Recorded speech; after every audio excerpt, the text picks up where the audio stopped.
Valentine's Day, that day of romance when we waste money on crappy chocolate and either enjoy the warmth of a romantic partner or ship anime characters and cry ourselves to sleep at night. We'll be doing the latter on the Charu Charu channel today, but spare the milksop tears because we'll be having fun cracking out a breakdown of rocket shipping, the suggested romance between everyone's favorite Team Rocket members, beautiful Jessie and handsome Meowth. I mean, handsome James. Better luck next time, Meowth. Fans have stacked up a mountain of material and perceived evidence for this shipping over the years, so after briefly jump-luffing through the history of rocket shipping, we will rocket through some key points of the evidence base for it, from heartwarming to very spicy, and deliver the verdict on one of the best Pokemon shippings there is. Should it become real, or is it best left on the fanfiction bookshelf?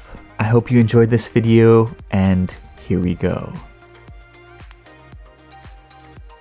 James, that handsome guy with flair. Jessie, that gorgeous gal with spirit. When you get such a flamboyant stud and such a premium grade babe together like this for a long period of time, things are bound to happen, but where did this shipping even begin? Given the onslaught of suggestive interactions throughout the early anime, it was only a matter of time before the term rocket shipping emerged on the TRHQ forums back in the day to describe the potential Jessie and James pairing, and let me just mention that the word rocket shipping itself is quite noteworthy, as the apparent earliest application of the term shipping to an imagined couple in the Pokemon anime, something that has become quite the trend, as you may have noticed. But what started as mere fangirl fantasy took a wild turn when a member of the eons old TRHQ forums got their hands on the last volume of Toshihiro Ono's The Electric Tale of Pikachu manga, straight out of Japan, which showed readers a canonical Jessie and James couple and set the early internet Pokemon anime fandom on fire.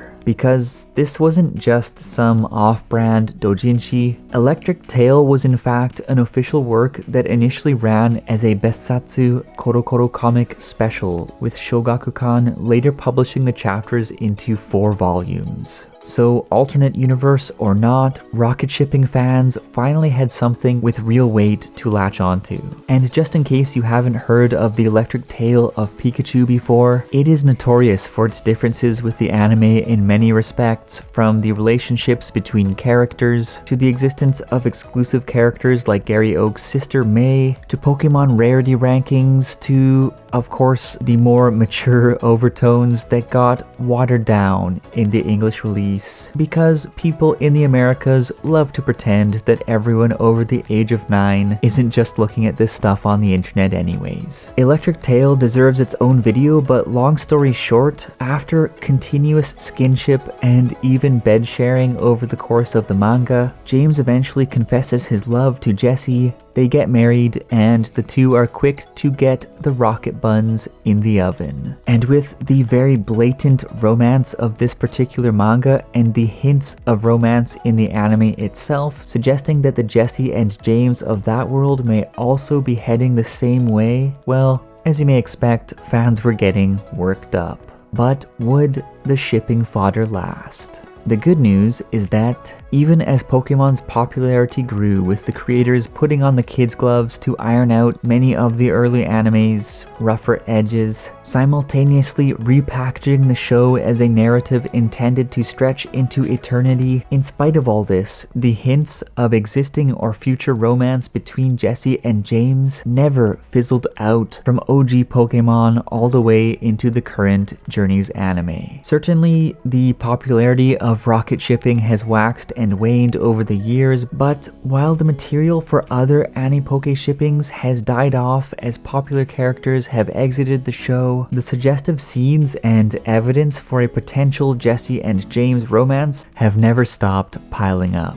And because there is simply so much good stuff to work with, I am just going to review some of these moments for you by splitting highlights up into 3 thematic buckets. Number 1, skinship. Number 2, big bonding moments. And number 3, the bigger rocket shipping picture.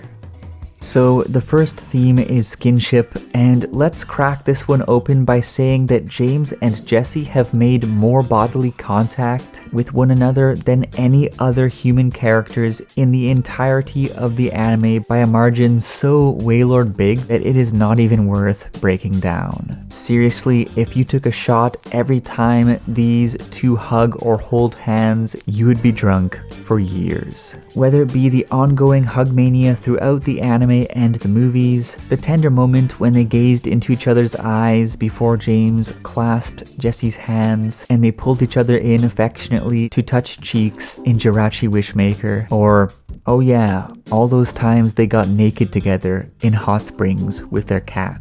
Wait, what? Yes, getting naked in hot springs with their cat.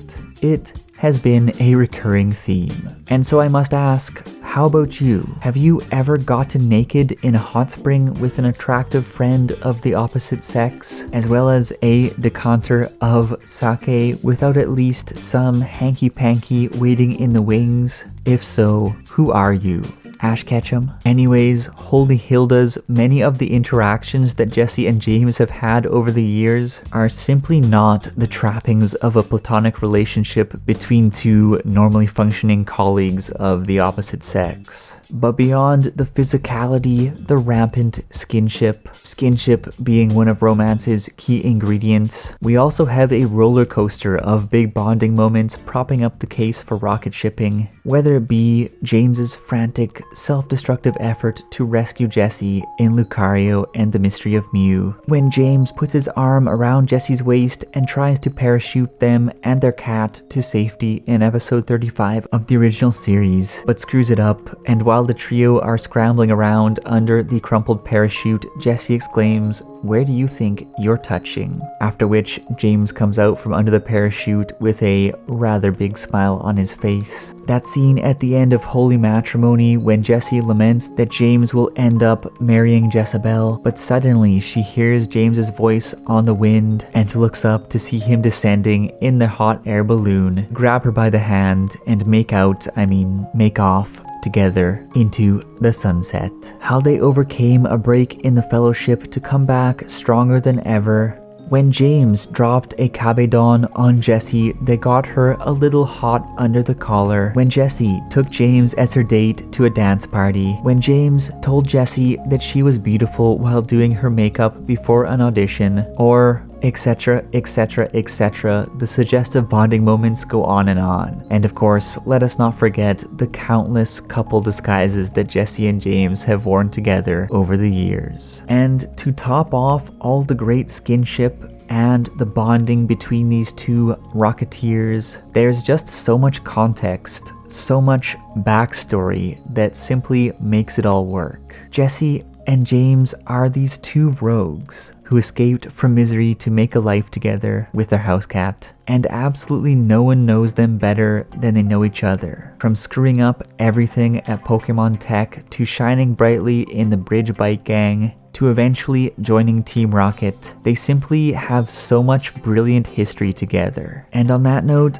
I simply love how Training Days builds out their early Team Rocket training days. Specifically, that scene wherein Jessie and James spill out everything to one another. James about spending his entire life on the run, and Jessie about feeling alone for as long as she could remember. It was just so touching when the two promised to stick up for one another, a pledge that has been upheld for years and years, and how they said that they would do their best to make their unit an ace in the Team Rocket deck. And of course, we simply can't forget that scene near the end of the episode where Jessie rescued James, and wowzers, close the curtains, kids. It looks like something is about to happen that your parents would rather you didn't watch. Jessie and James, they have grown up together, they've worked together, they've lived together, they know each other so deeply, and with Jessie's dream of getting married and stud numero uno within arm's reach, could it simply be a matter of time before they canonically link up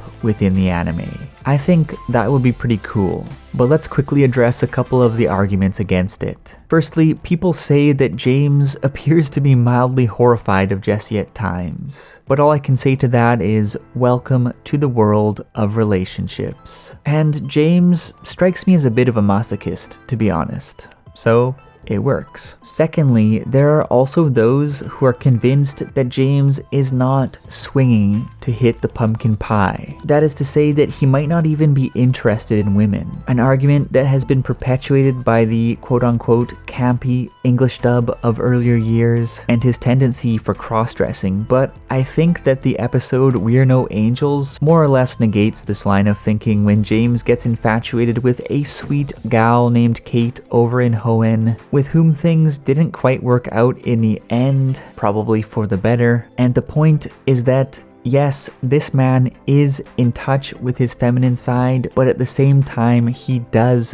definitely like women. And all he needs to do is take the dive with the somewhat freaky but also caring and protective girl who is right there in front of him, his obvious soulmate, Jesse. And if that very special day actually did come in the Pokemon anime with Father Meowth present to oversee the ceremony, I really don't think many fans would object to it. But how about you? Do you think that Jesse and James are secretly in a romantic relationship, or are they currently just good friends who will realize that they love each other sometime in the future? Or is rocket shipping nothing more than a definite no-go?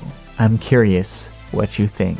And just to box up the chocolates with some closing words, while I reckon that such a relationship will probably remain limited to the realm of fantasy for the foreseeable future, the suggestive scenes, the hints at romance, and the vision for what isn't but what could be, I think that is exactly why rocket shipping has blasted off into the dreams of both fans and creators for over 20 years. And so whether or not it becomes canon in the anime itself, does that really matter? Well, happy Valentine's Day everyone, and as always, let's chat.